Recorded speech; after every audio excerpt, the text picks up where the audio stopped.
महाराष्ट्रातलं एक उमदं नेतृत्व असं म्हणता येईल, वादग्रस्त नेतृत्व असंही म्हणता येईल.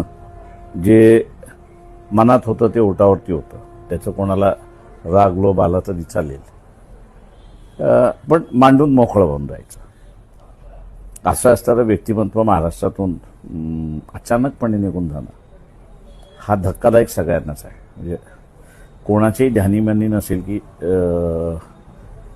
अजित पवार यांचा मृत्यू अशा रीतीने होईल किंवा ते उद्या नसणार. मला तर हा महाराष्ट्राला धक्का आहे असं मी त्या ठिकाणी मानतोय.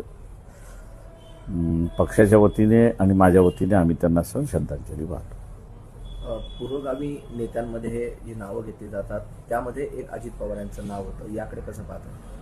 नाही, एक बरोबर होतं की त्यांनी सोशली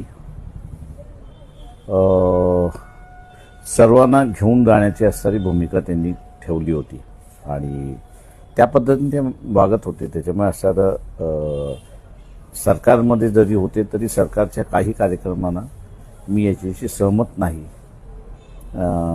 असं बोलण्याचं धाडससुद्धा त्यांचं होतं. म्हणून मी अशी म्हटलं की त्यांचं जे मनात होतं ते ओटात होतं.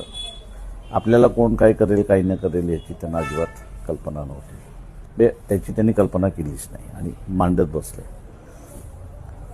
ते एक उमदा व्यक्तिमत्व मी एवढंच म्हणेन. त्याच्यामध्ये आज हरपलंय आपल्याकडून. तुम्ही ट्विट करताना एक शेवटची रांग त्याच्यामध्ये कोण टाकलेले की या सगळ्या अपघाताची चौकशी देखील व्हावी, कसं पाहताय? असे की त्याची शेवटी असा अपघात आहे, तो अपघात कसा घडला याची चौकशी झाली पाहिजे, जेणेकरून पुन्हा असे अपघात होणार नाही याची दक्षता घेता येते.